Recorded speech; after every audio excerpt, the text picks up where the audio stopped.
نحمده ونصلي على رسوله الكريم اما بعد فاعوذ بالله من الشيطان الرجيم بسم الله الرحمن الرحيم سبحان الذي أسرى بعبده ليلا من المسجد الحرام إلى المسجد الأقصى الذي باركنا حوله لنريه من آياتنا إنه هو السميع البصير وآتينا موسى الكتاب وجعلناه هدى لبني إسرائيل ألا تتخذوا من دوني وكيلا ذرية من حملنا مع نوح إنه كان عبدا شكورا صدق اللہ العظیم۔ اس سے پہلے کہ ہم سورہ بنی اسرائیل کا ترجمہ شروع کریں، سورہ نحل کے آخری حصے میں ایک بڑی عظیم آیت آئی تھی کہ جس کے حوالے سے کسی قدر وضاحت ہونی چاہیے، لیکن چونکہ اس وقت میں چاہتا تھا کہ وقت کے اندر اندر اس کا ترجمہ مکمل ہو جائے تو میں اس وقت رکا نہیں۔ یہ آیت نمبر 125 ہے سورہ مبارکہ کی ادعو الی سبیل ربک بالحکمۃ والموعظۃ الحسنۃ وجادلھم باللتی ہی احسن۔ اصل میں اس میں دعوت اسلامی اور دعوت دین کے تین مختلف لیولز کا تذکرہ ہے۔ عام طور پر اس کو ایک ہی چیز سمجھ کر لوگوں نے ترجمہ بھی کیا ہے، وضاحت بھی کی ہے، لیکن دقت نظر سے جائزہ لیا جائے تو چونکہ انسانوں میں مختلف قسم کے انسان ہیں تو دعوت و تبلیغ کے بھی اسی اعتبار سے مختلف گوشے کہہ لیجئے، مختلف لیولز کہہ لیجئے۔ مثلا یہ کہ انسانوں میں ایک چھوٹی بڑی ہی مائنیوٹ مائنورٹی ہوتی ہے جن کو ہم انٹیلیجنسیا کہتے ہیں۔ یہ وہ لوگ ہیں کہ جو عقل سے کام لیتے ہیں، کسی بات کو قبول کرتے ہیں تو پہلے عقل سے سمجھتے ہیں تب قبول کرتے ہیں، جذبات سے نہیں۔ اور یہ کہ کسی شے کو رد کرتے ہیں تو دلیل سے کرتے ہیں، اگر قبول کرتے ہیں تو دلیل سے، رد کرتے ہیں تو دلیل سے۔ یہ انٹلیکچوئل مائنورٹی آپ اسے کہیں یا انٹیلیجنسیا کہیں، یا یہ کہ اس کے لیے برین ٹرسٹ بھی ایک لفظ ہے کہ ہر معاشرے کے اندر اس طرح کے لوگ ہوتے ہیں، اور یہ ہوتے بہت کم ہیں تعداد میں، لیکن ڈیسائسو ہوتے ہیں۔ اس معاشرے کا جو بحیثیت مجموعی رخ ہے وہ یہ معین کرتے ہیں۔ عوام کی حیثیت جو ہے وہ ایسے ہے جیسے ایک انسان کے جسم میں ہاتھ پاؤں ہیں، اعضاء و جوارے ہیں، لیکن جو حیثیت ایک انسان کے جسم میں دماغ کی ہے وہ اس برین ٹرسٹ کی ہوتی ہے، انٹیلیجنسیا کی۔ یہ طبقہ جو ہے اس کو دعوت جو دی جائے تو ظاہر بات ہے کہ وہ واس سے نہیں، جذباتی نہیں، بالحکمہ، پختہ باتیں، عقلی دلائل، محکم باتیں، وہ حکمت جس کے بارے میں فرمایا گیا وَمَن یُؤْتَ الْحِکْمَةَ فَقَدْ أُوتِیَ خَیْرًا کَثِیرًا، سورہ بقرہ میں ہم پڑھائے ہیں۔ اور وہ حکمت کے جو تین جگہ پر حضور صلی اللہ علیہ وسلم کی جو تعلیم و تربیت ہے اس کے مراحل میں سب سے اونچا مرحلہ بیان ہوا ہے، یتلو علیہم آیاتہ ویزکیہم ویعلمہم الکتاب والحکمہ۔ یہ حکمت جو ہے گہری باتیں، دانائی کی باتیں، عقل کی باتیں، مسلمہ اصول، ان کے حوالے سے یہ سمجھنا کہ کس شے کی اہمیت زیادہ ہے، کس شے کی اہمیت کم ہے، کیا چیز پرائمری امپورٹنس کی ہے، کیا سیکنڈری ہے، ان چیزوں کو جاننے والے لوگ جو ہیں، جو اصول پہچان لیتے ہیں، پھر اصولوں کو منطبق کرنا جانتے ہیں، تو ان کے لیے دعوت جو ہے وہ بھی بہرحال اسی سطح کی ہونی چاہیے کہ وہ دعوت جو ہے دلائل پر، براہین پر۔ جب قرآن کہتا ہے اپنے مخالفین سے ہاتھو برہانکم ان کنتم صادقین، لاؤ دلیل لاؤ، تو ظاہر بات ہے کہ پھر ان کے مخاطبین جو ہیں ان کو بھی حق پہنچتا ہے کہ وہ دلیل طلب کریں۔ اب اس کے لیے ظاہر بات ہے کہ وہی شخص یہ کام کر سکتا ہے جو خود اپنی ذہنی سطح کے اعتبار سے کافی بلند ہو چکا ہو، جس کا اپنا شعور بہت پختہ ہو چکا ہو۔ جب تک کہ وہ خود حکیم نہ ہو تو حکمت کے ساتھ دعوت کیسے دے گا؟ لیکن ایک ہے عام سطح لوگوں کی، عام لوگ جو ہیں جن کے دماغوں میں اس طرح کے کوئی فطور نہیں ہوتے، کوئی وہ عقل کی چھلنی لگی ہوئی نہیں ہوتی، ان کے جذبات جو ہے اچھے، اگر جذبات اچھی بات کہی جائے تو جذباتی طور پر بھی اپیل ہو جاتی ہے۔ یوں سمجھیے کہ دل جو ہے ان کے کھلے ہیں، کھلی کتاب کے مانند ہے، آپ جو چاہیں لکھ دیجئے، جیسے کھلی صاف سلیٹ ہے اس پر آپ نے جو چاہا لکھ دیا۔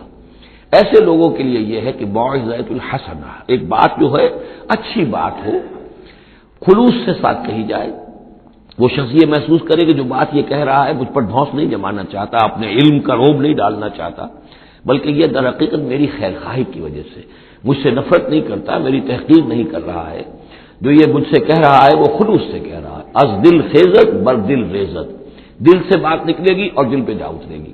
یہ ہے موعظہ حسنہ.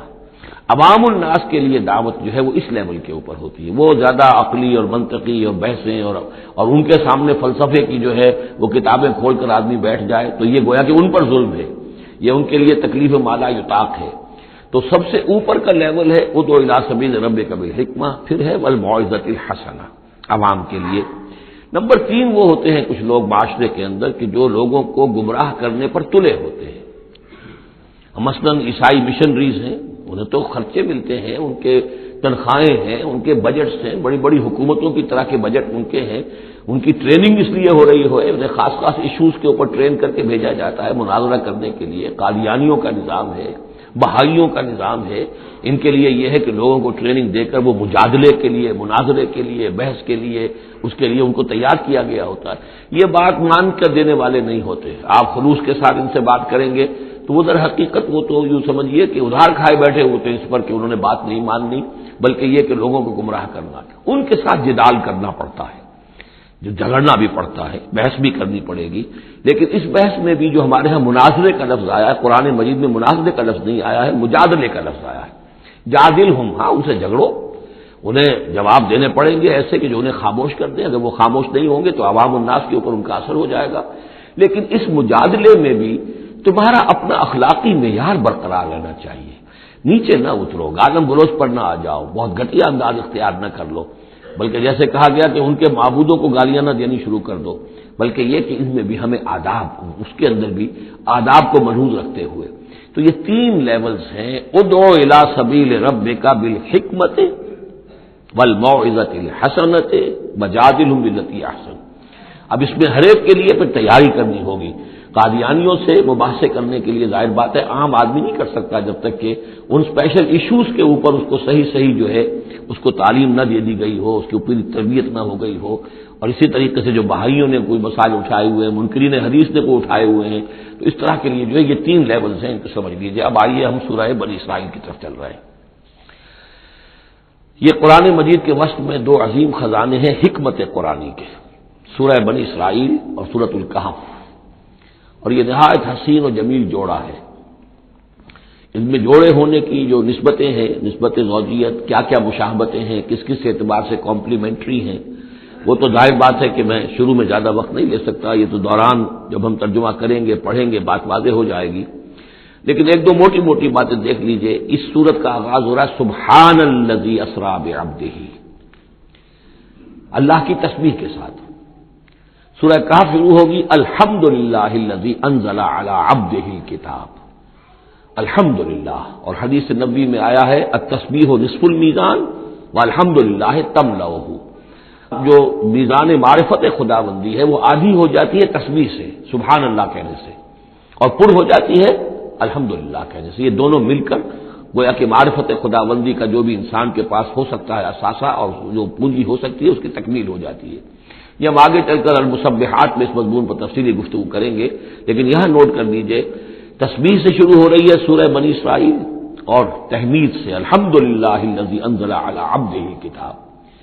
پھر یہ کہ یہاں ہے ذکر اللہ اپنے بندے کو لے گیا، وہاں ہے اللہ نے اپنے بندے پر کتاب اتاری. یہ گویا کہ ریسیپروکل معاملہ ہو رہا ہے. دونوں جگہ عبد کا لفظ آیا، رسول کا لفظ نہیں آیا. سبحان الذی اسری بعبدہ الحمدللہ الذی انزل علی عبدہ الکتاب. اس طرح آخر میں آپ دیکھیں گے 2 آیتیں اس سورہ مبارکہ کی جو ہے قل سے شروع ہوں گی.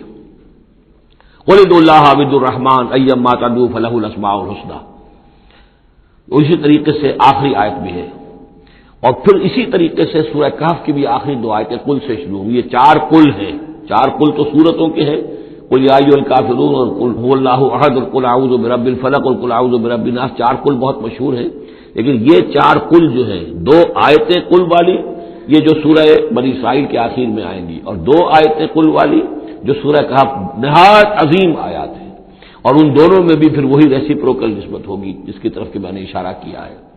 ایک اور خاص بات یہ ہے ان دونوں صورتوں میں کہ یہ اس طریقے سے انٹرلاکڈ ہے. جیسے ریل گاڑی کے 2 ڈبے ہوتے ہیں، ان کو جوڑا ہوا ہوتا ہے بیچ میں، انٹرلاکڈ ہوتے ہیں. یہ جو ہے وہ ختم ہوگی سورہ مبارکہ کبر ہو تکبیرا قل الحمدللہ الذی لم یتخذ ولدا کہو کہ کل حمد، کل تعریف اللہ کے لیے ہے جس نے کسی کو اپنا بیٹا نہیں بنایا. یہ آخری آیت ہے. اور اس حکم پر گویا کہ تعمیل کرتے ہوئے اگلی صورت نازل ہو رہی ہے، الحمدللہ الذی انزل علی عبدہ الکتاب ولم یجعل لہ عوجا. اس طریقے سے یہ دونوں جوڑے جو ہیں باہم انٹرلاک بھی ہیں. یہ سورہ بنی اسرائیل جو ہے، اس کا پہلا رکوع اس اعتبار سے بہت اہم ہے، بہت عظیم ہے کہ اس میں بنی اسرائیل کی تاریخ کے 4 ادوار کا تذکرہ ہے جو کہ حضور صلی اللہ علیہ وسلم کی بعثت تک گزر چکے تھے. 2000 برس کی تاریخ ان کی ہے جس کو کہ 4 ادوار میں یہاں 4 آیتوں میں سمو کر بیان کر دیا گیا. اس کا ہمارے لیے فائدہ کیا ہے کہ ایک حدیث نبی میں آیا ہے لَيَأْتِيَنَّ عَلَىٰ أُمَّتِي مَا أَتَىٰ عَلَىٰ بَنِي إِسْرَائِيلَ حَزْوَ النَّعْلِ بِالنَّعْلِ. میری امت پر بھی وہ تمام حالات وارد ہو کر رہیں گے جو بنی اسرائیل پر وارد ہوئے، بالکل ایسے جیسے کہ ایک جوتی دوسری جوتی سے مشابہ ہوتی ہے. جوتیوں کا جوڑا زمین پر رکھا ہو تو آپ کو مختلف نظر آئیں گے، جوتیوں کے رخ جو ہیں وہ مختلف ہوں گے پنجوں کے حساب سے، لیکن اگر ان کے تلووں کو جوڑ دیں گے تو معلوم ہوگا کہ ان میں کوئی فرق نہیں ہے. تو اسی طریقے سے 4 ادوار امت مسلمہ، امت محمد صلی اللہ علیہ وسلم کی تاریخ کے گزر چکے ہیں. تو گویا کہ اپنے آپ کو سمجھنے کے لیے بھی یہ آئینہ جو ہے ان آیات میں جو تاریخ بنی اسرائیل کا آ رہا ہے وہ بہت مفید ہے. چنانچہ اس پر میں نے آج سے کوئی سن 74 کی بات ہے تو اب سمجھ لیجئے کہ 24 برس ہونے کو آ رہے ہیں یا 23 برس تو ہو ہی چکے ہیں.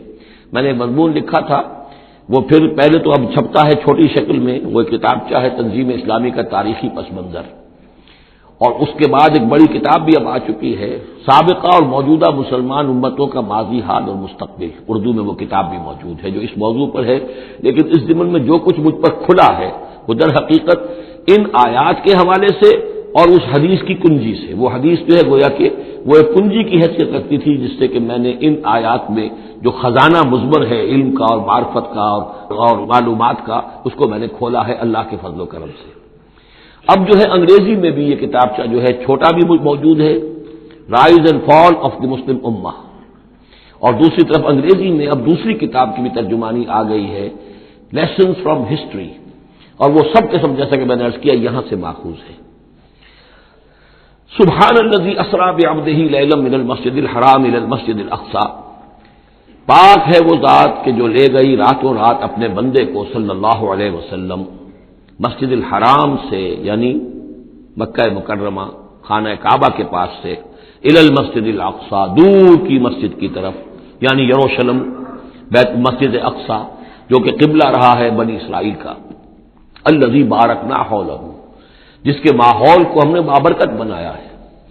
یہ بابرکت اس اعتبار سے بھی ہے کہ بہت ہی یعنی دنیاوی اعتبار سے بھی بہت زرخیز علاقہ ہے، بہت اچھی آب و ہوا ہے، اور اس اعتبار سے بھی کہ یہاں سینکڑوں نبی آئے ہیں. حضرت ابراہیم کا مدفن بھی وہیں ہے، حضرت ابراہیم کا مسکن وہ رہا ہے، بہت سے انبیاء وہاں رہے ہیں. اور یہ جو مرکز رہا ہے یروشلم کا، ہیکل سلیمانی، یہ نہ معلوم کتنے نیک لوگ جو ہے یہاں رہے ہیں اور یہاں پر عبادتیں ہوتی رہی ہیں. تو وہ پورا ماحول جو ہے روحانی اعتبار سے بھی مادی اعتبار سے بھی بڑا بابرکت ہے. یہ اشارہ ہو رہا ہے معراج کے سفر کی طرف جس کے 2 حصے ہیں، ایک حصہ زمینی اور ایک حصہ پھر آسمان کی طرف. زمینی حصہ یہ ہے کہ مسجد حرام سے اور مسجد اقصی یروشلم تک حضور کو لے جایا گیا، اور اس کے بعد پھر وہاں سے جو ہے اسینٹ، جو اوپر اٹھنا جو ہے آسمانوں کی طرف کا سفر جو ہے وہ شروع ہوا ہے. قرآن مجید میں یہاں صرف اس پہلے حصے کا ذکر کیا ہے، اور اس کا خاص سبب کیا ہے؟ اس کا سبب یہ ہے کہ اب گویا کہ اعلان ہو رہا ہے کہ محمد الرسول اللہ صلی اللہ علیہ وسلم کو اللہ تعالیٰ ان دونوں دین کے جو توحید کے عظیم مراکز تھے ان کا متولی بنا رہا ہے، محمد کو اور ان کی امت کو صلی اللہ علیہ وسلم وعلی صحابہ صلاۃ وسلام. اس حوالے سے آپ کو وہاں لے جایا گیا. وہاں تمام انبیاء کرام ان کی ارواح وہاں جمع ہوئی، جو بھی ان کو اللہ تعالیٰ نے اس کو جسد دیے ہوں گے، مثالی جسد دیے جن حقیقتوں کو ہم نہیں جان سکتے، یہ تمام جو ہے پھر متشابہات میں آ جائے گا. وہاں حضور نے ان کی امامت کی، پھر وہاں سے آسمان کی طرف آپ کا سفر کا جو ہے وہ عروج کا معراج کا سفر شروع ہوا ہے. اس کا ذکر قرآن مجید میں دوسرے حصے کا جو ہے وہ پھر سورۃ النجم میں آئے گا مختصر طور پر. یہاں صرف اس کے زمینی حصے کا ذکر ہے. سبحان الذی اسری بعبدہ لیلا من المسجد الحرام الی المسجد الاقصی الذی بارکنا حولہ لنریہ من آیاتنا، تاکہ ہم دکھائیں اسے اپنے بندے کو محمد کو صلی اللہ علیہ وسلم اپنی آیات. انہ هو السمیع العلیم، یقیناً سمیع البصیر، یقیناً وہی اللہ ہے سب کچھ سننے والا، سب کچھ دیکھنے والا۔ اب اس کے بعد وہ جو مرکز تھا وہاں پر، چونکہ بنی اسرائیل کی تاریخ کا وہ مرکز رہا ہے، حضرت سلیمان علیہ السلام نے اس کو تعبیر کیا تھا، تو اب ان کی تاریخ کا حوالہ شروع ہو رہا ہے۔ وہ آتے نا موسیٰ کتاب، اور ہم نے موسیٰ کو کتاب دی تھی یعنی تورات، وجعلناہ ھدی لبنی اسرائیل، اور ہم نے اسے بنایا تھا ہدایت نامہ، رہنمائی بنی اسرائیل کے لیے۔ وہ ھدی للناس اس معنی میں نہیں تھی کہ تمام نوع انسانی کے لیے ہو، بلکہ وہ در حقیقت بنی اسرائیل کے لیے ہدایت نامہ۔ وجعلناہ ھدی لبنی اسرائیل اللہ تتخذوا من دونی وکیلا، اور اس کی تعلیم کا لب لباب اور خلاصہ، توحید کا اصل جو جوہر ہے، مغز ہے، وہ کیا ہے؟ اللہ کے سوا کسی کو کارساز نہ سمجھو، مت پکڑو کسی اور کو میرے سوا کارساز، کسی پر تمہارا بھروسہ، کسی پر توکل نہ ہو میرے سوا۔ یہ توحید کا لب لباب ہے اور خلاصہ ہے۔ ذریۃ من حملنا مع نوح، اے وہ لوگوں جو اولاد ہو ان کی جن کو ہم نے اٹھایا تھا نوح کے ساتھ، سوار کیا تھا کشتی میں نوح کے ساتھ۔ حضرت نوح علیہ السلام کے 3 بیٹے، سام، حام، یافس، اور ظاہر بات ہے سام ہی کی نسل ہے یہ کہ جس میں حضرت ابراہیم کی پیدائش ہوئی، اور انہی کی نسل ہے یہ بنی اسرائیل۔ تو گویا کہ یہاں ذکر ہو رہا ہے کہ وہ جو لوگ حضرت نوح علیہ السلام کے ساتھ بچا لیے گئے تھے ان کی کشتی میں، انہی میں سے ایک کی نسل تم ہو۔ ذریۃ من حملنا مع نوح انہ کان عبدا شکورا، یقیناً وہ ہمارا بہت ہی شکر گزار بندہ تھا حضرت نوح علیہ السلام کے بارے میں۔ وَقَضَيْنَا إِلَىٰ بَنِي إِسْرَائِيلَ فِي الْكِتَابِ لَتُفْسِدُنَّ فِي الْأَرْضِ مَرَّتَيْنِ، اور ہم نے یہ پہلے ہی متنبہ کر دیا تھا بنی اسرائیل کو کتاب میں کہ 2 مرتبہ تم زمین میں بڑا فساد مچاؤ گے، وَلَتَعْلُنَّ عُلُوًّا كَبِيرًا، اور بہت ہی تم سرکشی کرو گے، بہت بڑی سرکشی کرو گے۔ یعنی 2 ادوار تم پر ایسے آئیں گے، شرارتیں کرو گے، سرکشی کرو گے، دین سے دور ہو جاؤ گے، لہو و لعب میں مبتلا ہو جاؤ گے، عیاشیوں کے اندر، اور اس میں تمہارا جو ہے اللہ تعالیٰ کی طرف سے پھر تمہارے اوپر عذاب کے کوڑے برسیں گے۔ اب یہاں پہ بٹوین دی لائن یہ ہے کہ اس سے پہلے ان کا ایک دور آیا کہ جس کے اندر ان کو اللہ تعالیٰ نے ان پر رحمتیں فرمائیں، کیونکہ ہم کچھ چیزیں پڑھ چکے ہیں تاریخ بنی اسرائیل کے ضمن میں، وہ ذہن میں رکھیے۔ حضرت موسیٰ علیہ السلام لے کر نکلے بنی اسرائیل کو مصر سے، تو یہ 1400 قبل مسیح کی بات ہے۔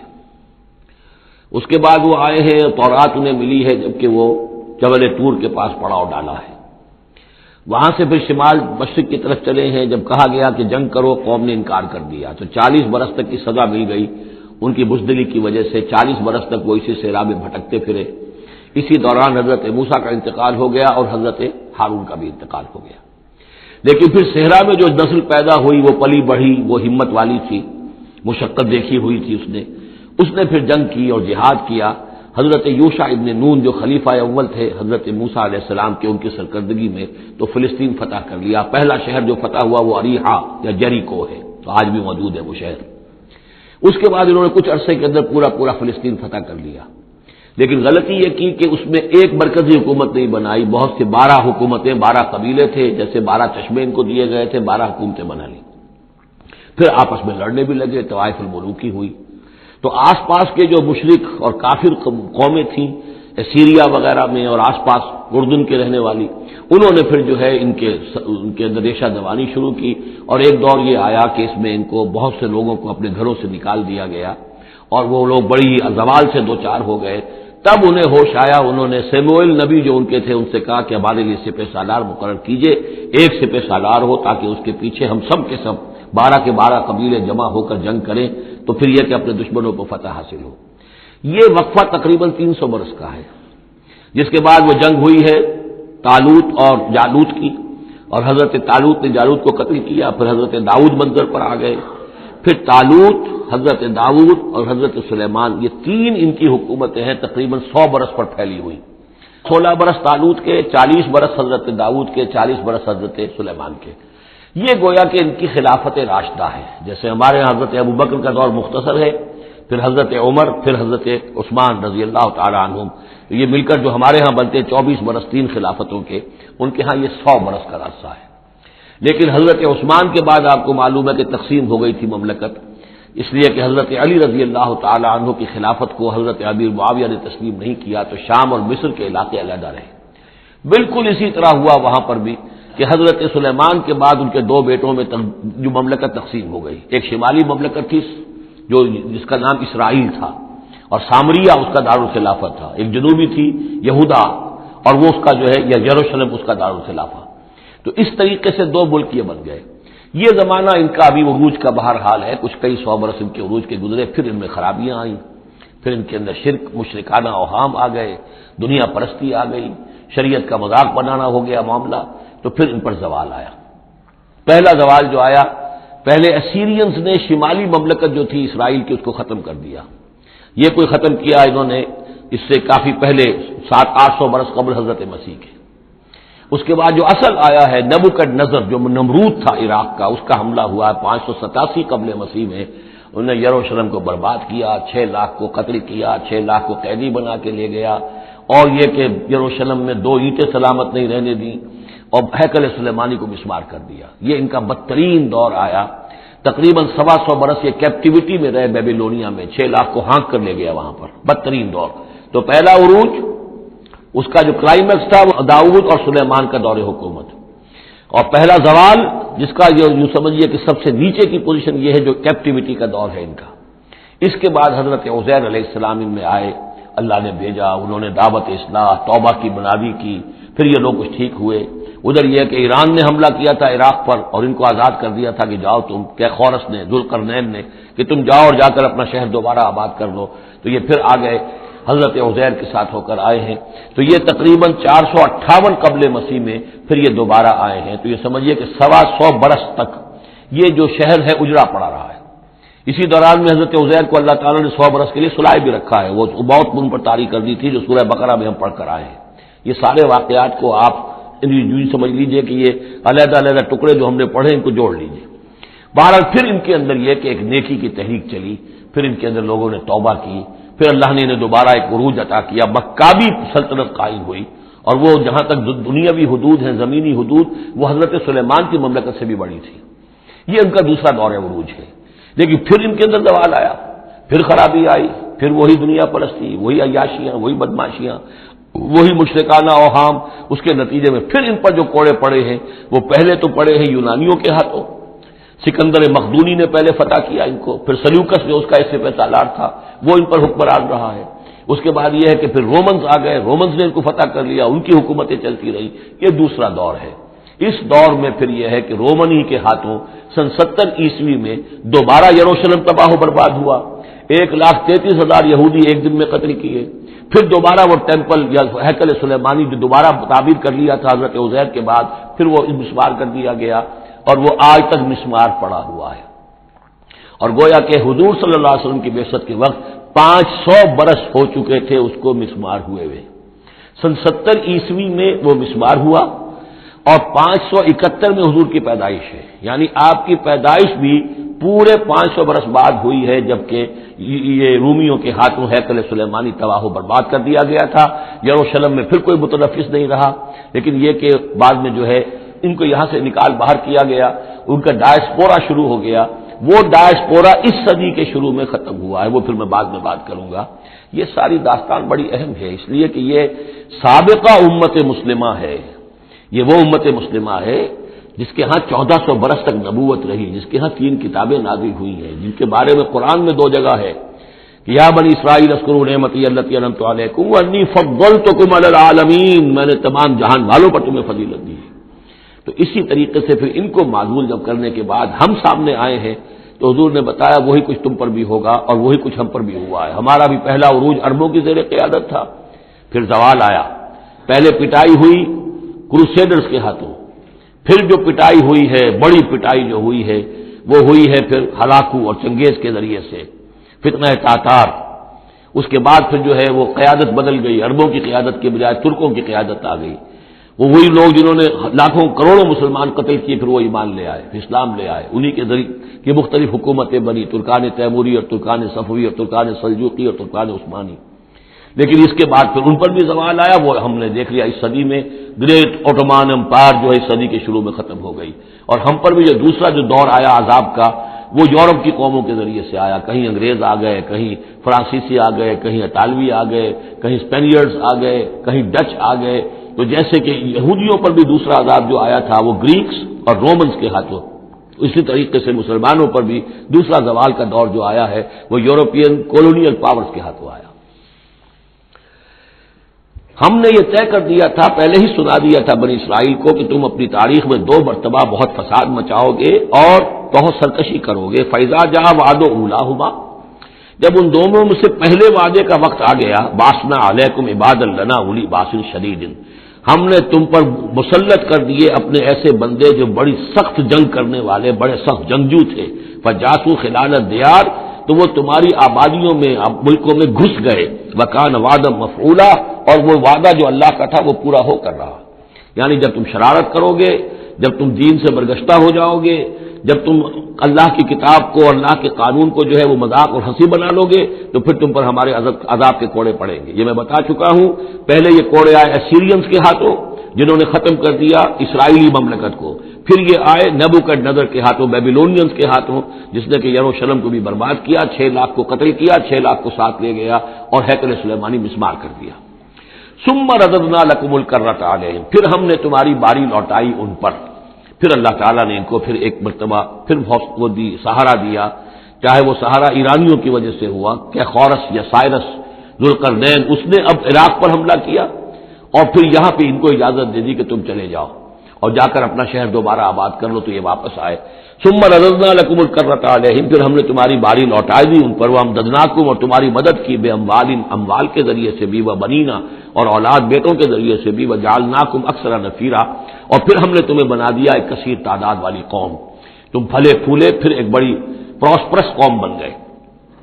ان احسنتم احسنتم لانفسکم، تم نے اگر کوئی بھلائی کمائی تو اپنے نفس کے لیے بھلائی کمائی، اپنے لیے کمائی، اپنے فائدے کے لیے۔ وَإِنْ أَسَأْتُمْ فَلَهَا، اور اگر کوئی برا کام کیا تو وہ بھی اپنے لیے کیا، اس کا وبال تم پر دنیا میں بھی آیا اور آخرت میں بھی اس کا عذاب آئے گا۔ فَإِذَا جَاءَ وَعْدُ الْآخِرَةِ، جب وہ دوسری مرتبہ کی وہ سرکشی اور تمرد اور شیطنت تمہاری اور تمہارا جو ہے دین سے برگشتگی کا دور آیا، تو دوسرے وعدے کا وقت آیا، لِيَسُوءُ وُجُوهَكُمْ، یہاں وہ الفاظ محذوف سمجھیے، بَعَثْنَا عَلَيْكُمْ عِبَادًا لَنَا أُولِي بَأْسٍ شَدِيدٍ، وہ گویا کہ الفاظ یہاں ریپیٹ نہیں کیے گئے۔ دوبارہ پھر ہم نے تمہارے اوپر ایسے زوردار لوگوں کو مسلط کیا، لِيَسُوءُ وُجُوهَكُمْ، تاکہ وہ تمہارے چہروں کو بگاڑ دیں، تمہارے حلیے بگاڑ دیں۔ وَلِيَدْخُلُوا الْمَسْجِدَ كَمَا دَخَلُوهُ أَوَّلَ مَرَّةٍ، اور وہ داخل ہوں مسجد میں، یعنی مسجد اقصی میں، ہیکل سلیمانی میں، جیسے کہ وہ داخل ہوئے تھے پہلی مرتبہ۔ جیسے بے حرمتی کی تھی بیبیلونینز نے بیت المقدس کی اور ہیکل سلیمانی کی، ایسی ہی بے حرمتی پھر کی ہے ٹائٹس رومی نے سن 70 عیسوی میں اس ہیکل کی بھی، اور ہیکل کو مسمار کر دیا۔ لِيَدْخُلُوا الْمَسْجِدَ كَمَا دَخَلُوهُ أَوَّلَ مَرَّةٍ وَلِيُتَبِّرُوا مَا عَلَوْا تَتْبِيرًا، اور یہ کہ تباہ و برباد کر دیں ہر اس شے کو جس کے اوپر بھی ان کو اختیار اور قبضہ حاصل ہو جائے۔ عَسَىٰ رَبُّكُمْ أَن يَرْحَمَكُمْ، یہ دور گزر چکے 2000 برس، یعنی ان کا سیکنڈ جو سمجھیے کہ زوال کی انتہا تھی وہ چلی آ رہی تھی 500 برس سے محمد الرسول اللہ صلی اللہ علیہ وسلم کی بعثت کے وقت تک۔ ایک عروج، ایک زوال، پھر عروج، پھر زوال، اور زوال کو 500 برس ہو گئے تھے جبکہ حضور کی بعثت ہوئی اور یہ قرآن نازل ہوا۔ ان حالات میں کہا جا رہا ہے عسیٰ ربکم ان یرحمکم، تمہارا رب اب بھی تم پر رحم فرمانے کو تیار ہے، ممکن ہے کہ تمہارا رب تم پر رحم کرے۔ وَإِنْ عُدْتُمْ، اگر تم نے وہی روش اختیار کی، وہی کفر کیا، وہی حق کو ماننے سے انکار کیا اور اعراض کیا، عدنا، پھر ہم وہی کچھ کریں گے جو ہم نے پہلے کیا تھا۔ وَجَعَلْنَا جَهَنَّمَ لِلْكَافِرِينَ حَصِيرًا، اور ہم نے کافروں کے لیے جہنم کو تو باڑا بنا رکھا ہے، جیل تو بنا رکھی ہے ہم نے جو ان سب کا احاطہ کر لے گی۔ جس طرح کہ جانوروں کے باڑے میں بند کر دیا جاتا ہے، اسی طریقے سے قید خانہ ہم نے تیار کر رکھا، آخرت کا قید خانہ تو ہے ہی، اس دنیا میں بھی تم پر عذاب کے کوڑے برسیں گے۔ ان ھذا القرآن یہدی للتی ہی اقوم، دیکھو اب یہ قرآن جو ہم نازل کر رہے ہیں اپنے بندے محمد پر صلی اللہ علیہ وسلم، یہ گویا کہ اب شاہ درا ہے، اللہ کی رحمت میں داخل ہونا ہے تو اس سے داخل ہونا ہوگا، اس کو مانو تو تمہارے لیے اللہ کی رحمتوں کے دروازے پھر کھل جائیں گے۔ جو بھی اللہ نے وعدے کیے ہیں اپنے اس آخری نبی اور ان کی امت کے لیے، تم بھی اس میں شامل ہو جاؤ گے، انہی کی برکتوں سے تم بھی حصہ پاؤ گے۔ ان ھذا القرآن یہدی للتی ہے اقوم، یقیناً یہ قرآن ہے جو اب راستہ دکھا رہا ہے اور رہنمائی کر رہا ہے اس راہ کی طرف جو سب سے سیدھی ہے، اقوم، وَيُبَشِّرُ الْمُؤْمِنِينَ، اور بشارت دیتا اہل ایمان کو، الذین یعملون الصالحات، جو نیک عمل بھی کریں، ان لہم اجرا کبیرا، کہ ان کے لیے بہت بڑا اجر ہے، وان الذین لا یؤمنون بالآخرہ۔ اب دیکھیے جہاں بھی وہ بات آتی ہے عمل کی خرابی کی تو ایمان بالآخرہ کا تذکرہ، اور وہ لوگ کہ جو ایمان نہیں رکھتے آخرت پر، اعتدنا لہم عذابا الیما، ان کے لیے تو ہم نے فراہم کیا ہوا ہے دردناک عذاب۔ یہ پہلا رکوع 10 آیات کا بہت ہی اہم ہے تاریخی اعتبار سے، اور اس کو سمجھنا چاہیے۔ یہ خد و خال یہ ہماری ہی گویا کہ امت مسلمہ ایک ہم ہیں، الحمدللہ امت محمد میں شامل ہے، لیکن یہ بھی ایک امت مسلمہ تھی، یہ سابقہ امت مسلمہ ہے، اور ابھی یہ ختم نہیں ہوئی، یہ موجود ہے۔ اگر ڈپوزڈ ہے، معزول کر دی گئی ہے، وہ دوسری بات ہے، اور تقریباً 2000 برس سے یہ بڑے سختیوں کے اندر تھی، لیکن اب تقریباً 100 برس سے یہ ابھر کر آ گئی ہے، اور یوں سمجھیے کہ اب 2 پتنگیں اوپر چڑھ رہی ہیں۔ ایک سابقہ امت مسلمہ کی 1917 سے چڑھنی شروع ہوئی، بالفور ڈکلریشن، 1948 میں اسرائیل بن گیا، 1967 میں اسرائیل کی جو ہے توسیع ہو گئی، 1991 میں آپ کو معلوم ہے کہ جو اس کا اربوں میں ایک ہی دشمن ہو سکتا تھا جس سے اسے خطرہ تھا، عراق، اس کا برکس نکال دیا گیا۔ اب وہ اس پورے علاقے کے اندر تو کتنی بڑی طاقت ہے کہ کسی عرب ملک کے اندر یہ جرت نہیں ہے کہ وہ اسرائیل کا مقابلہ کر سکے۔ لیکن یہ کہ امت مسلمہ میں بھی رینائسنس شروع ہوا ہے، یہ بھی اپنے انتہائی زوال کو پہنچ چکی تھی اس صدی کے آغاز میں، پہلی جنگ عظیم کے بعد جب سلطنت عثمانیہ ختم ہوئی، خلافت ختم ہو گئی 1924 میں، تو اس کے بعد سے یہاں بھی ایک رینائسنس شروع ہو چکا ہے۔ یہاں بھی پھر آزادی کی تحریکیں چلیں، پھر جو ریوائول کی تحریکیں، احیائی تحریکیں، جماعت اسلامی کی تحریک، اخوان کی تحریک، مخزومی پارٹی، اسی طریقے سے جو ایران میں تھے فدائی، یہ تحریکیں چل رہی ہیں۔ تو اس کو بھی جاننا بہت ضروری ہے کہ یہ جو صدی ہماری گزری ہے اب ختم ہو رہی ہے، اس صدی کے دوران ہمارا ایک زوال کا عمل بھی چل رہا تھا، اور ایک یہ کہ ایک نئی ایک ترقی کی طرف بھی ہم آگے بڑھے ہیں رفتہ رفتہ۔ یہ دونوں پروسیس سائڈ بائی سائڈ، مرج البحرین یلتقیان بینہما برزخ لا یبغیان، یہ دونوں عمل چل رہے ہیں۔ ان تمام چیزوں کا صحیح اندازہ ہونا چاہیے، ذہن میں خاکہ ہونا چاہیے، تاکہ کوئی شخص دین کی خدمت کر رہا ہو تو اسے معلوم ہو زمان و مکان کے اعتبار سے میں کہاں ہوں، کس جگہ کھڑا ہوں، ماضی کیا ہے، سامنے کیا ہے، داہنے بازے کیا حالات ہیں۔ تو یہ ساری چیزیں جو ہیں ان کو سمجھنا بہت ضروری ہے۔ چنانچہ وہ جو میں نے چند کتابوں کا تذکرہ کیا ان کو غور سے پڑھیے، 2 مختصر ہے، 2 ذرا اس سے بڑی ہے۔ وَيَدْعُو الْإِنسَانُ بِالشَّرِّ دُعَاءَهُ بِالْخَيْرِ، اور انسان پکار بیٹھتا ہے شر جبکہ وہ پکار رہا ہوتا ہے اپنے نزدیک خیر، یعنی جب انسان دعا کرتا ہے اللہ یوں کر دے، اسے یہ معلوم نہیں کہ یہ اس کے لیے شر ہے، مانگ رہا ہے، جیسا کہ ہم پڑھ چکے سورہ بقرہ میں، عسیٰ ان تکرہوا شیئا وہو خیر لکم، اے اللہ یہ چیز مجھ سے دور کر دے، جو چیز تم ناپسند کرتے ہو حقیقت میں اس میں تمہارا خیر ہے، وعسیٰ ان تحبوا شیئا وہو شر لکم، اور ہو سکتا ہے تم کسی شے کو پسند کرو اور اس میں تمہارے لیے شر ہے، اللہ یعلم وانتم لا تعلمون، اللہ جانتا ہے تم نہیں جانتے۔ اصل بات کیا کہ اللہ کے حوالے کیا جائے، تفویض الامر، اے اللہ تیرے حوالے، سپردم بے تو مایا خیشرا تو جانی حساب کم و بیشرا، تیرے علم میں جو چیز میرے لیے خیر ہے وہ فیصلہ فرما دے، چاہے مجھے اچھی لگے یا بری لگے، لیکن تیرے علم میں۔ اللہم انی استخیرک بعلمک واستقدرک بقدرتک واسألک من فضلک العظیم، میں تو تیری قدرت سے قدرت چاہتا ہوں، تیرے علم سے خیر چاہتا ہوں، مجھے کیا پتا کس شے میں خیر ہے کس میں شر ہے، تو جانتا ہے۔ لیکن انسان کیا ہے، وہ تو اپنی عقل کو آگے رکھتا ہے، اے اللہ یوں کر دے، ایسا ہو جانا چاہیے، حالانکہ اس کو نہیں معلوم کہ بے وقوف جو شے مانگ رہا ہے وہ اس کے لیے خیر نہیں ہے، شر ہے۔ وَيَدْعُو الْإِنسَانُ بِالشَّرِّ دُعَاءَهُ بِالْخَيْرِ، اور انسان مانگ بیٹھتا ہے اپنے لیے شر جبکہ وہ مانگ رہا ہوتا ہے اپنے تئیں، اپنے خیال میں، اپنے ذوق میں خیر۔ وَكَانَ الْإِنسَانُ عَجُولًا، اور انسان بہت جلد باز ہے، اس جلد بازی کی وجہ سے، شارٹ سائٹڈنس کی وجہ سے وہ شر کو خیر، خیر کو شر سمجھ بیٹھتا ہے۔ وَجَعَلْنَا اللَّيْلَ وَالنَّهَارَ آیَتَيْنِ، اور ہم نے رات اور دن کو 2 نشانیاں بنا دیا ہے۔ فَمَحَوْنَا آیَةَ اللَّيْلِ، تو ہم نے رات والی نشانی کو تو تاریک بنا دیا، اسے مٹا دیا، محو کر دیا۔ وَجَعَلْنَا آیَةَ النَّهَارِ مُبْصِرَةً، اور دن والی نشانی کو ہم نے سجھانے والی بنا دیا، روشن کر دیا۔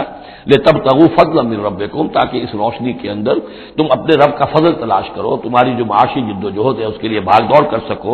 وَلِتَعْلَمُوا عَدَدَ السِّنِينَ وَالْحِسَابَ، اور دن اور یہ رات کا جو فرق ہے، تفاوت ہے، الٹ پھیر ہے، اسی سے پھر ہم نے یہ نظام بنا دیا کہ تم حساب کر سکو سالوں کا، اور یہ سارا جو تمہارے نظام الاوقات ہے۔ ایک دن ایک رات ایک دن ہو گیا، پھر ایک دن ایک رات، اس طرح بڑھتے بڑھتے پھر ہفتہ بنتا ہے، جو پھر اس کے بعد جو ہے وہ مہینہ اور سال۔ وَكُلَّ شَيْءٍ فَصَّلْنَاهُ تَفْصِيلًا، اور ہم نے ہر چیز کو پوری طرح کھول کھول کر بیان کر دیا ہے۔ وَكُلَّ إِنسَانٍ أَلْزَمْنَاهُ طَائِرَهُ فِي عُنُقِهِ، اور ہر انسان کے ہم نے چپکا دیا ہے اس کی قسمت یا اس کی نحوست یا اس کی خوشبختی یا اس کی جو بھی ہے بدقسمتی، یہ سب چیزیں انسان کی اپنی گردن میں ہم نے کہیں چپکا دی ہیں۔ اب اللہ جانے کہ یہ کوئی واقعتاً اس کی کوئی مادی حقیقت بھی ہے، شاید کوئی گلینڈ ایسا ہو ابھی جو ابھی تک ہمارے ڈسیکشن میں نہ آیا ہو، کوئی بہت ہی مائکروسکوپک ہو، اور اس میں کوئی بڑا ہی یوں سمجھیے کہ مائکروسکوپک کمپیوٹر اللہ نے لگا رکھا ہے، یہ سب ہو سکتا ہے، کچھ ممکن نہیں کہ پھر ہمیں کہیں معلوم ہو کہ یہاں پر کوئی چیز ہے، وہ نوکتے اس کی گردن میں کوئی شے ہے کہ جو ہم نے وہاں پہ لٹکا دی ہے۔ وَكُلَّ إِنسَانٍ أَلْزَمْنَاهُ طَائِرَهُ، طائر کا لفظ جو آتا ہے عام طور پر تو نحوست کے لیے آتا ہے، لیکن یہ کہ اس کے ساتھ یہ جو بھی قسمت ہے، کسی کا مقسوم ہے، جو بھی اس کو ملنا ہے، یہ ساری چیزیں جو ہے انسان کی، وہ ہر انسان کے ساتھ گویا کہ اس کی وہ کتاب ام الکتاب میں سے اللہ تعالیٰ نے جو اس کا کھاتا ہے، اس کا ڈیبٹ کریڈٹ وہ یہاں پر لگا دیا ہے۔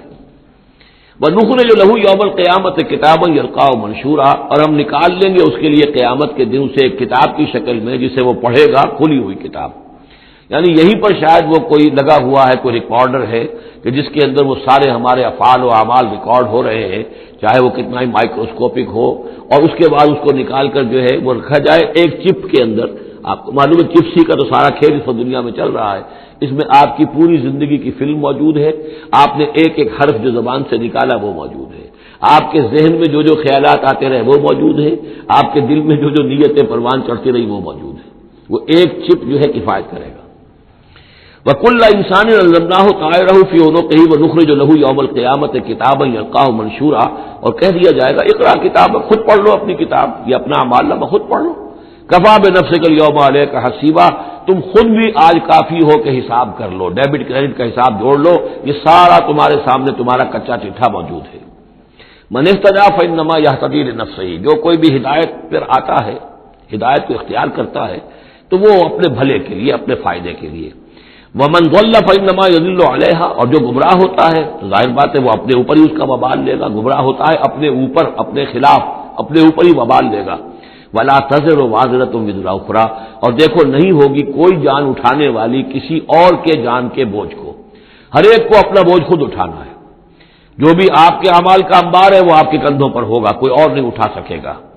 ولا تزر وازرۃ وزر اخرى وما كنا معذبين حتى نبعث رسولا، یہ میں نے پہلے بھی حوالہ دیا تھا، آج یہ اللہ کی سنت رہی ہے کہ کسی قوم کے اوپر عذاب ہلاکت، عذاب استیصال، چھوٹے عذاب تو آتے رہتے تھے، لیکن یہ کہ بڑا عذاب جس سے کہ قوم کو نسیہ منسیہ کر دیا جائے، جیسے قوم نوح اور قوم ہود اور قوم صالح پر آئے وغیرہ، ان کے بارے میں اللہ کا قانون یہ ہے کہ جب تک رسول کو نہ بھیج دیا جائے، رسول حق کا حق ہونا واضح نہ کر دے، کوئی اشتباہ نہ رہے، حق مبرہن ہو جائے، اتمام حجت ہو جائے، رسلا مبشرین و منذرین لئلا یکون للناس علی اللہ حجت بعد الرسل، پھر اس کے بعد عذاب آتا تھا۔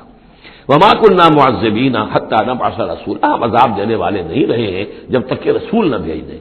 وَإِذَا أَرَدْنَا أَن نُهْلِكَ قَرْيَةً أَمَرْنَا مُتْرَفِيهَا، اور جب ہم فیصلہ کر دیتے تھے کہ کسی بستی کو یا کسی علاقے کے رہنے والوں کو ہلاک کرنا ہے تو پھر ہم کھلی چھوٹ دے دیتے تھے اس کے جو مرفہ الحال لوگ ہوتے تھے، دولت والے، پیسے والے، ان کی رسی دراز کرتے تھے، ففسقوا فیہا، وہ خوب ادھم مچاتے تھے، فسق و فجور، لہو و لعب، عیاشیاں، بدماشیاں، اس کا بازار گرم کر دیتے تھے۔ فحق علیہ القول، یہاں تک کہ وہ گویا کہ بھٹی پوری طرح دہک جاتی تھی اور وہ بستی یا وہ علاقہ جو عذاب الہی کا پورے طور پر مستحق ہو جاتا تھا۔ وحق علیہ القول فدمرناها تدمیرا، تو پھر ہم اسے، اس بستی کو اکھاڑ کر پٹخ دیتے تھے، اللہ کی طرف سے عذاب آ جاتا تھا۔ یعنی یہ بتایا جا رہا ہے کہ عذاب آنے میں سب سے بڑا حصہ جو ہوتا ہے کسی قوم کے سرمایہ داروں کا ہوتا ہے، ان کی رنگ رلیاں، ان کے عیش اور ان کی عیاشیاں اور ان کی بدماشیاں جو ہیں، در حقیقت وہ عوام اگر روک نہیں رہے تو وہ بھی مجرم ہو گئے۔ ہاں جو روکنے والے ہیں، نہیں منکر کرنے والے، ان کو اللہ تعالیٰ بچا لیتا ہے، ورنہ یہ کہ جن لوگوں نے ان کو روکا نہیں، گویا کہ وہ انہی کے حکم میں ہے۔ وَكَمْ أَهْلَكْنَا مِنَ الْقُرُونِ مِن بَعْدِ نوح، اور کتنی ہی نسلوں اور قوموں کو ہم نے ہلاک کیا ہے نوح کی قوم کے بعد. وَكَفَىٰ بِرَبِّكَ بِذُنُوبِ عِبَادِهِ خَبِيرًا بَصِيرًا، اور آپ کا رب کافی ہے لوگوں کے گناہوں سے واقف ہونے کے اعتبار سے، وہ جانتا ہے. کفا بربک بذنوب عبادہ خبیرا بصیرا، خبیر اور بصیر ہونے کے اعتبار سے خوب جانتا ہے کس نے کیا کمایا ہے، کس نے کون کون سے گناہ جو ہیں اپنے نامہ اعمال میں درج کرائے ہیں. یہ جو اب آیتیں آ رہی ہیں یہ اس موضوع پر، اگرچہ یہ موضوع جو ہے قرآن مجید میں بار بار آتا ہے، لیکن یہ مقام اس موضوع کے لیے ذروۂ سنام ہے قرآن کا، چوٹی یہ ہے اس موضوع پر. وہ موضوع کیا ہے؟ من کان یرید العاجلۃ عجلنا لہ فیہا ما نشاء لمن نرید. جو کوئی عاجلہ کا طلبگار بنتا ہے، اس دنیا ہی کا طالب ہے، یہی کا عیش، یہی کا آرام، یہی کی دولت، یہی کا نام، یہی کی شہرت، یہی کا اقتدار، بس یہی چاہیے. من کانا یرید العاجلۃ، جو ارادہ کر رہا ہے اسی کا، عجلنا لہ فیہا، تو ہم جلد دے دیتے ہیں اسے اس میں سے. کچھ دولت دے دیں گے، کچھ اور شہرت دے دیں گے، کچھ دنوں کے لیے وزیر اعظم بنا دیں گے، کچھ اور کر دیں گے. ان کی محنت جو ہے اس کو کسی نہ کسی درجے میں کامیاب کر دیں گے، لیکن دو شرطوں کے ساتھ. ما نشاء لمن نرید، جتنا ہم چاہیں گے اور جس کے لیے چاہیں گے. یہ ضروری نہیں کہ ہر شخص جو دنیا کا طالب ہے دنیا اسے مل ہی جائے. بہت سے ایسے لوگ ہوتے ہیں وہ ساری عمر اپنے آپ کو ہلکان بھی کر دیتے، دنیا پھر بھی ہاتھ نہیں آتی. ایسا بھی ہوتا ہے، یہ اللہ کا فیصلہ ہوتا ہے. جتنا ہم چاہتے ہیں، جس کو چاہتے ہیں، دنیا میں اس کی محنت کا نتیجہ دے دیتے ہیں. من کانا یرید العاجلۃ عجلنا لہ فیہا ما نشاء لمن نرید ثم جعلنا لہ جہنم. پھر چونکہ وہ طالب دنیا کا تھا، اس میں سے ہم نے انہیں دے دیا جتنا چاہا، پھر اس کے لیے ہم جہنم مقرر کر دیتے ہیں. یصلاھا مذموما مدحورا، اس میں وہ داخل ہوگا مذمت زدہ ہو کر اور دھکے دیے جا کر. اب دوسری طرف من اراد الآخرۃ، اب یہ ہے اصل شے جس کو لٹمس ٹیسٹ میں کہتا ہوں. ہر شخص اپنے غریبان میں جا کے میں طالب آخرت ہوں یا طالب دنیا ہوں. دنیا کی بجائے یہ لفظ عاجلہ آیا ہے. دنیا بھی مؤنث ہے، ادنا قریب کی شے کو کہتے ہیں ادنا، اور اس کا مؤنث دنیا. عاجل جلدی والی شے. دنیا جو ہے یہ زندگی نقد ہے اور یہ فوری طور پر ہے. یہاں کی جو راحت ہے وہ بھی نقد ہے، یہاں کی تکلیف ہے وہ بھی نقد ہے، فوری طور پر محسوس ہو جاتی ہے. آخرت کی راحت بھی ابھی وہ بعد میں آنے والی شے ہے، اور وہاں کا عذاب بھی بعد میں آنے والا، اس لیے وہ آخرہ ہے. تو آخرہ کے مقابلے میں یا دنیا کا لفظ آئے گا یا عاجلہ کا لفظ آئے گا. من کان یرید العاجلۃ عجلنا لہ فیہا ما نشاء لمن نرید ثم جعلنا لہ جہنم یصلاھا مذموما مدحورا ومن اراد الآخرۃ وسعی لہا سعیھا وہو مومن. جو آخرت کا طالب ہو اور صرف وہ کہنے میں نہ ہو، بات کرنے میں زبانی کلامی نہ ہو، بلکہ یہ کہ واقعتاً اس کے لیے ویسی محنت کرے جیسی کہ آخرت کے لیے کرنی چاہیے. یہ شرط عین ہے. بس سعیھا سعیھا، اس دنیا کے لیے کتنی بھاگ دوڑ کرتے ہو، اس کے ساتھ ذرا مقابلہ کرو. آخرت اس کے مقابلے میں کتنی قیمتی ہے، کتنی بھاگ دوڑ اس کے لیے ہونی چاہیے. وسعی لہا سعیھا وہو مومن، ایمان بھی رکھتا ہو اور اس کے لیے ویسی محنت کرے جیسی کہ اس کے لیے کی جانی چاہیے. فاولئک کان سعیھم مشکورا، یہ وہ لوگ ہوں گے کہ جن کی سعی جو ہے اللہ تعالیٰ کے ہاں اس کی قدر کی جائے گی، قدر افزائی کی جائے گی. اللہم ربنا اجعلنا منہم، کافی کٹھن مقام ہے، آسان نہیں ہے، بڑی شرطیں ہیں جو اللہ نے لگائی ہیں. ومن اراد الآخرۃ وسعی لہا سعیھا وہو مومن فاولئک کان سعیھم مشکورا. اللہم ربنا اجعلنا منہم. کلا نمد ہؤلاء وہؤلاء من عطاء ربک. باقی یہ کہ اس دنیا کی زندگی میں تو ہم مدد پہنچا رہے ہیں ان کو بھی اور ان کو بھی، اہل ایمان کو بھی، طالب آخرت کو بھی، طالب دنیا کو بھی دے رہے ہیں. جب ہم نے امتحان کے لیے یہاں رکھنا ہے تو راشن تو دینا ہی ہے. کھانے پینے کے لیے تو مجرموں کو بھی اور مومنوں کو بھی اور مسلموں کو بھی کچھ نہ کچھ دینا ہے. سبسسٹنس تو ہمارے ذمے ہے. یہ اب یہ تیرے رب کی عطا میں سے ہے. وما کان عطاء ربک محظورا، اور آپ کے رب کی عطا جو ہے وہ روکی نہیں جا سکتی.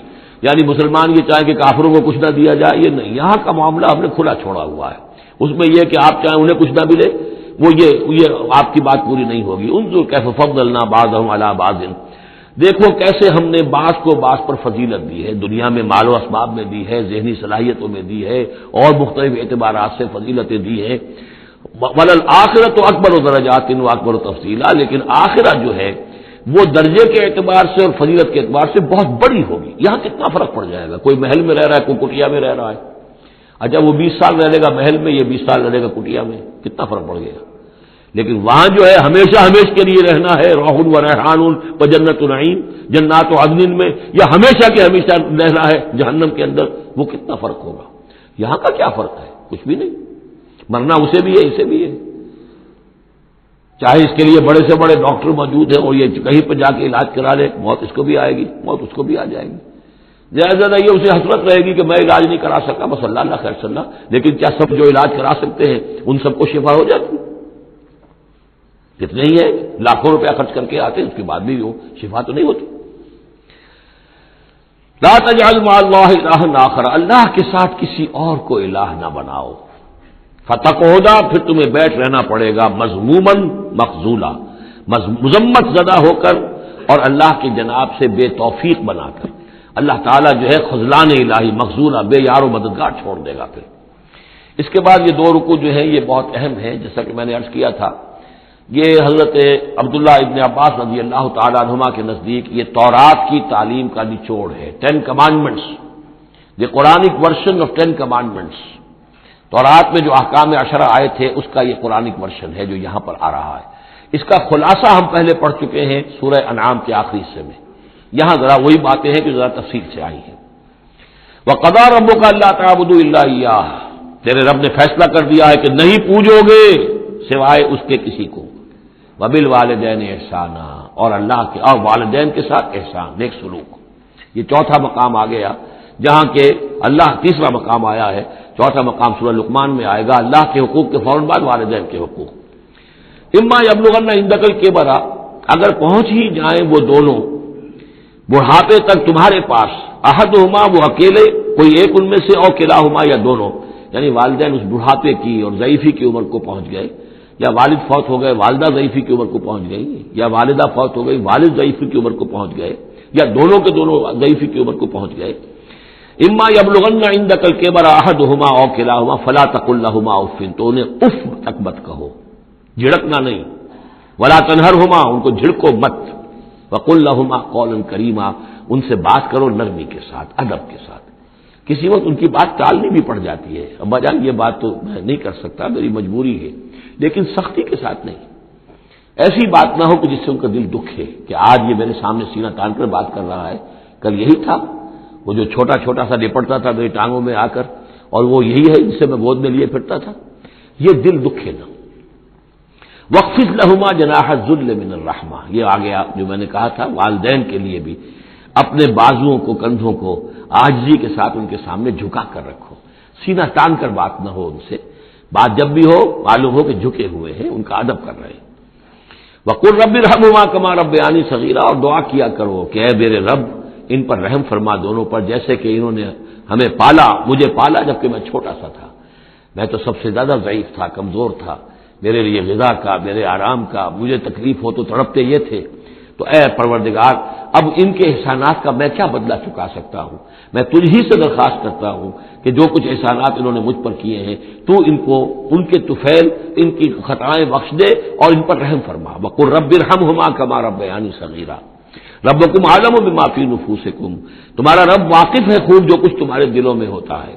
ان تکونوا صالحین فإنہ کان للأوابین غفورا، اگر تم واقعی نیک ہوگے تو یقیناً اللہ تعالیٰ تم میں سے جو واقعی اللہ کی طرف رجوع کرنے والے ان کے لیے غفور ہے۔ اس میں اشارہ ہے کسی وقت بوڑھے والدین، جیسے کہ ہم پڑھ رہے ہیں کہ لا یعلم من بعد علم شیئا، وہ کبھی بچوں کی سی عادتیں نوت کر آتی ہیں، پھر کبھی وہ ایسی باتیں کہتے ہیں کہ جو نہیں کی جا سکتی، کہیں روکنا بھی پڑتا ہے، ٹوکنا بھی پڑتا ہے، لیکن یہ کہ اگر مجبوراً کہیں ایسی بات کرو اور کرو ادب کے ساتھ، سختی نہ ہو، تو پھر یہ کہ اللہ تعالیٰ جانتا ہے تمہاری نیت کو، کہ تم اگر اپنے والدین کی یہ بات نہیں مان پا رہے ہو، تمہاری مجبوری ہے، وہ تم جانتے ہو، اللہ تعالیٰ کے علم میں ہے، تو اللہ غفور اور رحیم ہے۔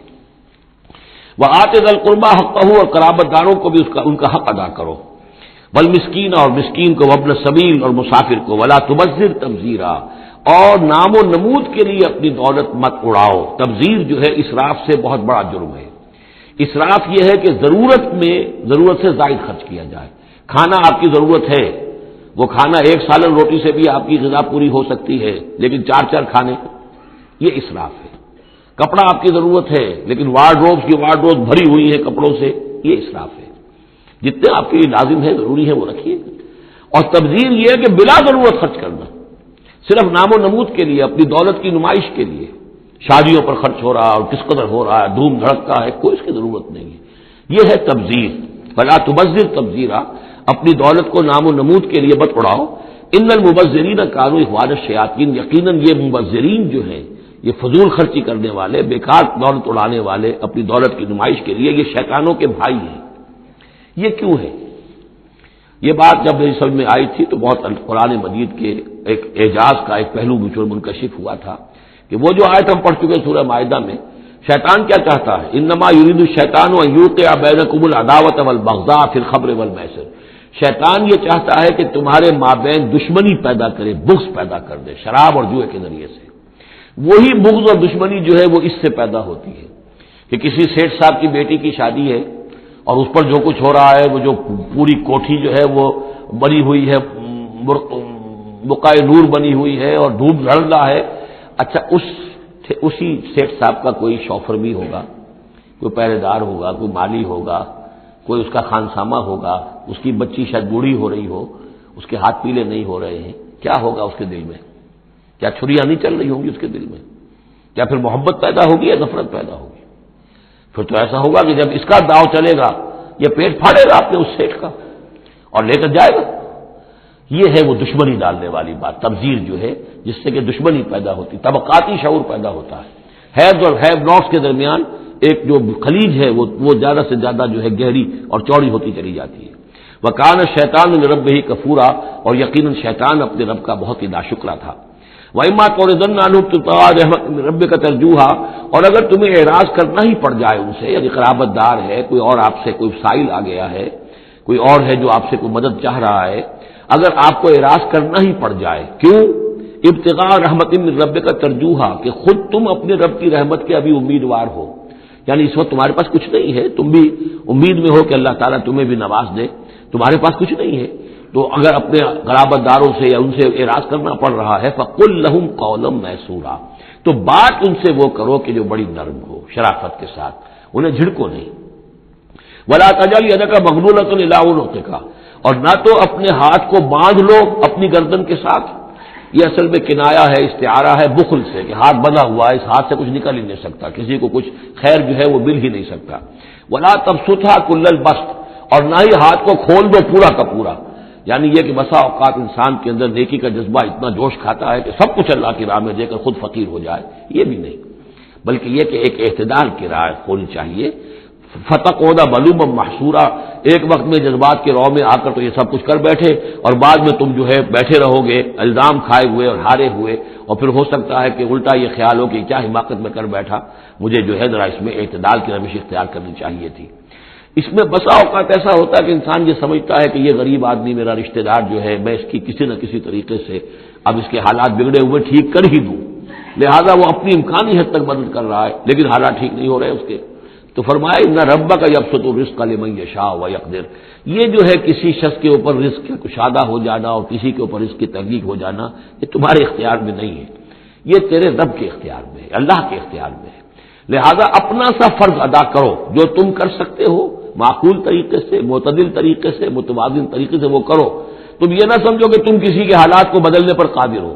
ان ربک یبسط الرزق لمن یشاء ویقدر، یقیناً یہ تو تیرا رب ہی ہے کہ جو کھول دیتا ہے رزق جس کے لیے چاہتا ہے، کشادہ کر دیتا ہے اور تنگ کر دیتا ہے جس کے لیے چاہتا ہے۔ انہ کان بعبادہ خبیرا بصیرا، یقیناً وہ اپنے بندوں کے حق میں اپنے بندوں سے پوری طرح باخبر ہے اور ان کے حالات کو دیکھ رہا ہے۔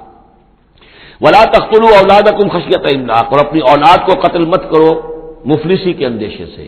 اب یہ جو ہمارے ہاں برتھ کنٹرول کی پوری تحریک ہے پوری دنیا میں، اور مالتھوس صاحب کے زمانے سے یہ تحریک چلی تھی، اور یہ کنٹرول جو ہے آبادی کا، پاپولیشن کنٹرول، تو اگرچہ ہم یہ تو نہیں کہہ سکتے کہ اس کی ساری شکلیں حرام مطلق ہیں، بعض شکلیں اس کی جائز ہیں، اور اس کے لیے ہم صرف یہ کہہ سکیں گے کہ وہ مکروہات میں شامل ہیں، لیکن یہ کہ ایک تحریک کی حیثیت سے در حقیقت یہ نفی ہے ایمان کی، اللہ پر توکل نہیں ہے، اللہ کے رازق ہونے پر بھروسہ نہیں ہے، اپنے حساب کتاب کو جوڑ رہے ہو، تمہیں کیا پتا اللہ کے خزانے کون کون سے ہیں؟ ابھی کچھ عرصے پہلے ہمیں پتہ ہی نہیں تھا کہ سمندر کے اندر سے کیا کچھ غذا نکل آئے گی اور کتنی عمدہ غذا ہوگی۔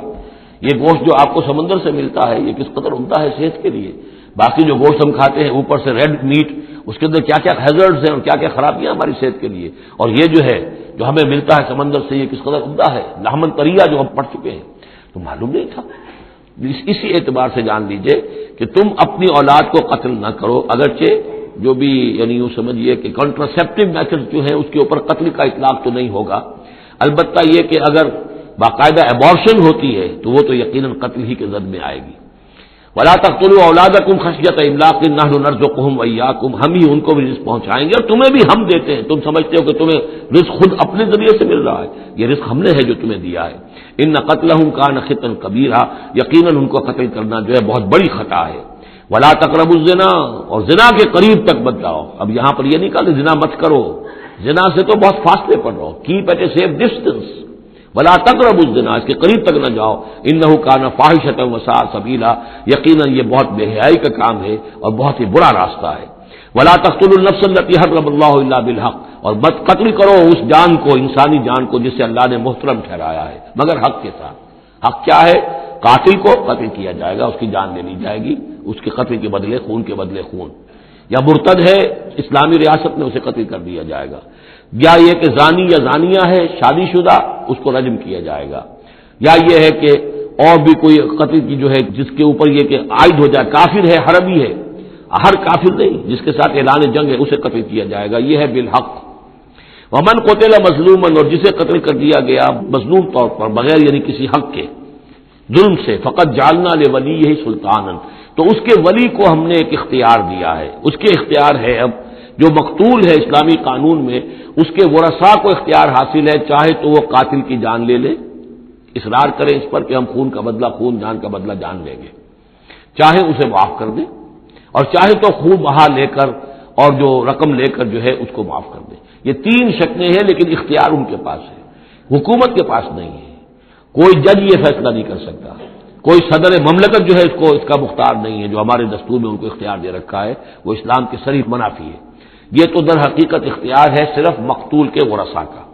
فلا یسرف فی القتل، تو وہ بھی قتل میں حد سے تجاوز نہ کرے، یہ نہ کرے کہ ایک آدمی قتل کیا اس کے قبیلے والوں نے ہمارا، ہم ان کے 10 قتل کریں گے، نہیں یہ نہیں، بلکہ یہ کہ ایک قاتل جو ہے در حقیقت قتل کے بدلے اسی قاتل کی جان لی جائے گی۔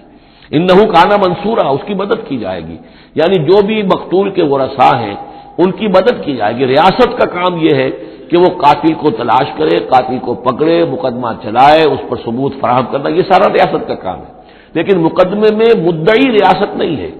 ہمارے ہاں غلطی یہ کہ اسٹیٹ ورسس وہ قانون جو مقدمہ بنتا ہے اس میں مدعی حکومت ہوتی ہے، یہ نہیں ہے، ریاست میں نہیں ہے، بلکہ مدعی جو ہے وہ مقتول کے ورثاء ہیں اسلام میں قتل کے مقدمات میں۔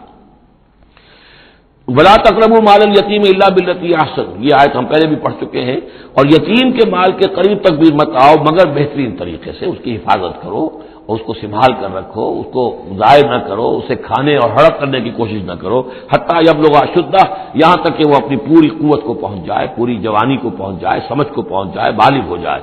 وَأَوْفُوا بِالْعَهْدِ، اور عہد کو پورا کرو، ان العہد کان مسئولا، یقیناً عہد جو ہے معاہدہ جب بھی ہو جائے اس کے بارے میں مسئولیت ہے، اللہ کے ہاں جواب دہی کرنی پڑے گی، باس پرس ہوگی۔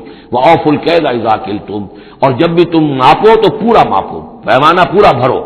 وَزِنُوا بِالْقِسْطَاسِ الْمُسْتَقِيمِ، جب تولو تو پوری سیدھی ترازو کے ساتھ تولو۔